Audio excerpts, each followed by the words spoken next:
let's find out how good John Thorrington is as a salesman so far. He joins us on the line. John, how are you? Very well. Good morning, gentlemen. Well, the 2017 season is officially over, which means you're on the clock. Imagine some of the spotlight is going to shift your way. It certainly does tomorrow with the MLS Expansion Draft. You've had a chance to look at those lists, I imagine. Where are you right now in sort of the process ahead of tomorrow? I am bunkering down in a war room with our technical staff here, and we are obviously we saw the lists yesterday. A lot of our work obviously had been done ahead of time with our prediction of who would be protected, and I'd say with about 90% certainty you can usually predict those things. So we did a lot of our research and work ahead of time to prepare us for this frantic, not even 48-hour period. But today and tomorrow morning and last night we all were together communicating regularly about our various options as we look at the 5 picks. Jonathan, congratulations so far on a great job of just building this club, the brand, and certainly the expectations of coming into MLS. Talk a little bit in the process of, where you guys were 12 months ago and where you are today, and how excited are you about the change you've seen within your club and the surrounding community, the area? Yeah, I think we've been very fortunate, in no small part to the point you mentioned about the brand and the momentum and the traction that the club has gained both, within the market here, but certainly abroad. So we have been in a fortunate position where we have fielded a lot of interest from players, from staff, and at each point when we've set out our tactical approach and our strategy of various milestones, we've been incredibly, I don't want to say fortunate, but because it's been a lot of hard work has gone into it. But when it came to getting Bob to get our first big-time designated player in the summer window, and then some of our targets that we've added since Carlos, and then a trade like getting Walker, Zimmerman yesterday, we have, we feel good about where we are. And when I try to think back to a year ago, part of me that feels like 6 years ago, part of me feels like it was yesterday.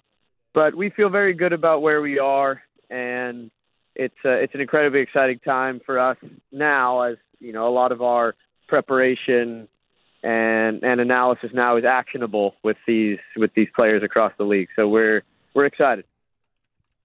There's a lot of tools that you can use to build this team. Again, one of them is the expansion draft tomorrow. How important? I mean, you certainly, as you said, you're fielding interest. I imagine recruitment is an interesting process with that factor, and resources in terms of recruitment. Let me ask this question first. Then, when you go out and scout, when you're looking at players, when you're recruiting, how careful do you have to be about putting resources into one player, knowing that it's always possible you may not get that guy, and now you've got to scramble to find another target? Yeah, it's a bit like spinning plates. You have to have all these concurrent discussions. One decision has knock-on effects to the other. You take the decision to sign Carlos Vela, that affects in what you're looking for in your right back and maybe your other two attacking positions. So certainly you have to think, steps 2, 3, and 4. And I think what Hartsey mentioned just before I jumped on, it's not just ability, but there is, there's a guarantee that there will be some turbulence when you are an expansion team starting from scratch. By definition, you have no continuity. You have to build a culture, a team. So it's not just what happens on the field. It's off the field. It's the everyday environment. And that goes that forms a large portion of our calculus as we look at players, is getting real intel on them and what types of guys they are. Are they going to adapt to a new market, new team quickly? Because, not having continuity is no excuse come March 2nd, 3rd, or 4th. So, we spend a lot of time, a lot of resources, and I think I've said this recently, that this is part of this new phase of MLS. I think people have gotten much better at scouting, so it's not just injection of new money. It's that money is being spent more wisely, and you're seeing that in an improvement of the product on the field. We're talking to LAFC General Manager, Executive Vice President of Soccer Operations, John Thorrington. John, one of the things you guys had also done in terms of strategic situations and adding pieces to the puzzle here, Juan Pablo Angel a guy that I got to work with at the New York Red Bulls while I was assistant coach under Bruce Arena, a tremendous player, but also a fantastic situation he had himself in as well, as a technical and consultant role coming in here. Talk a little bit about what he brings to the table, not just from the knowledge that he has and the experience and the background, but just a little bit more building this club moving forward, helping Bob Bradley on the staff. Yeah, I think, as you rightly said, I think from when I first met Juan Paul, I was very impressed with him as an individual, his intelligence, his interpersonal dynamic with it's all anybody you talk to that comes into contact with him always comes away very, very impressed. So I was no different. And for us, South America is a very key market in terms of finding the right types of players who will grow with us here at LAFC. And I think what he brings is not just, there's expertise for sure. So, I mean, I can't think of another person whose pedigree lends itself better to do this, to help us in this way. But I mean, he's a legend in South America. He's played abroad and he's played here and done so to great success everywhere he's been. And now he's transitioned and been very successful. You look at what he has helped Atlético Nacional in Colombia achieve recently. So we just saw him as a perfect fit to come in and help us. We had, we spent extensive time with him in this decision-making process about seeing what made best sense. And I think in part, not just that expertise, but it's his relational capital. I mean, his connectivity of us having the right conversations with the right people in South America as we scout and as we make decisions to acquire players has already proven valuable, and we know it'll continue to. I don't know that I want to go too far with this, but Juan Pablo Angel coming on, and certainly some of the acquisitions you've already made, John, might lead us to think that South America is a major area of focus, and that leads me to a question of whether you want to share some names that LAFC might be in for down there. I would expect between now and the start of the season, yes, that we will be adding some very exciting talent and names to our roster that are from South America, specifics to be released later. There you go. So, John, what's the strategy then in terms of approaching this? You've been in the game for a long period of time. You've had diverse experience in your background as a player, but also, on the technical aspect and being in the club. How do you guys approach this as it comes to the expansion? Yeah, I think we look at this as a really valuable mechanism to add players to help us. And, by definition, you're getting MLS experience, which certainly is valuable for us as an expansion team. So we're looking at making us using these 5 picks to get the best team come March as possible. And that, we have identified already our list of priority players. And obviously we are fielding a lot of interest from other clubs who are interested in some of the players who are left exposed. So we're in dynamic conversations around the clock now. And yeah, we just see it as a really key thing for us that I think will help us, when you see our roster, you see, and even little things. I mean, you look at last year, if memory serves me correctly, the pickup of Julian Gressel by Atlanta came through a trade from the expansion draft. I believe it was with Orlando. So, there are various ways in which each pick can add value for us, and we're going to exhaust all possibilities between now and tomorrow. All right, one of the names you've added ahead of the expansion draft is FC Dallas center back Walker Zimmerman via trade. $250,000 in TAM, $250,000 in GAM. What did you see in Zimmerman, and what is it about what is it about him that fits what you plan to do? I guess in short, I see a future national teamer. And when you look across the league, and not just across the league, we're evaluating Walker with options from abroad.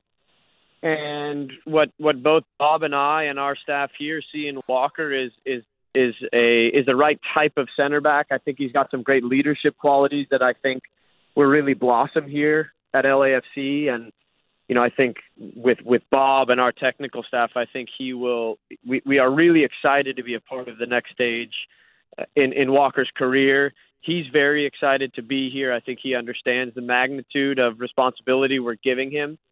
And, yeah, couldn't be more excited to acquire someone the right age, the right profile that we think has a really bright future. And, John, when you talk about the right profile, as you say, I mean, there's such a emphasis not just on ability alone. There is this character, this mentality, and an understanding, too, of what you guys are trying to build as a brand on and off the field. Yes, of course. I mean, it's I can't say enough about the work, the really, really hard work that goes on. You know, I don't want to say outside of our soccer operation because we are all a very interconnected company, but the work that our sales staff puts in, the work that our sponsorship puts in, the work that our brand and community, all of that really helps us because you talked about it. We are salespeople. We are out there. We are selling. I am selling LAFC to players, to coaches, and I consider myself very privileged that I am in a position where I can go and sell this. And I'm not the type of guy that could ever sell something I didn't believe in. But for me, that's an easy sell for me. I go out there and I just explain this project, the vision of our ownership, and people see and feel the work and the energy of this club, and that is in part what makes it so exciting. And you add that, then for a player, the opportunity to come here and play for someone like Bob in a stadium like ours. I'm just, I am in a very fortunate position and feel very blessed to be the guy that's able to go and sell this to people. Talking to John Thorrington of LAFC ahead of the expansion draft tomorrow, adding some pieces. Obviously, a big offseason for LAFC, getting ready for their first ever campaign. And you talked about the stadium. You talked about Bob. Obviously, signing Carlos Vela is a sign of the attractiveness of your club and maybe of Major League Soccer. And, John, considering your background, your experience across a couple of different countries, I wonder what your response has been when you've gone after a target who wasn't coming first to you, how people are sort of assessing Major League Soccer here in 2017 and where we fit into the larger world of the game.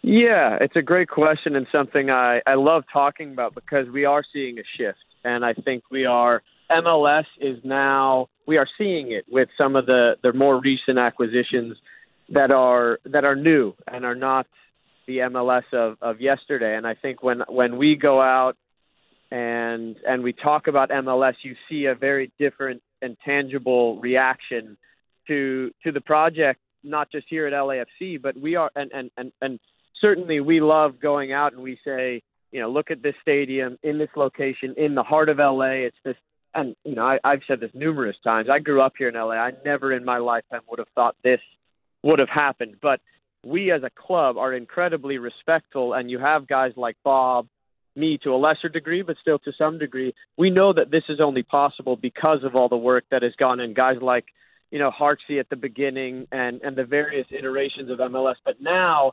MLS has become a real destination of choice, and not to finish a career, but to build a career. And I think that is in part why we're seeing, some of the players that you saw on display on Saturday throughout the playoffs and throughout the regular season. We're seeing a really, really high quality of younger, really exciting, dynamic talent that has generated then interest from clubs around the world coming and looking to take talent from MLS, which I think is a relatively new story for us as a league. And John, talk about the diverse background yourself. I mean, tremendous from your experiences as a young player.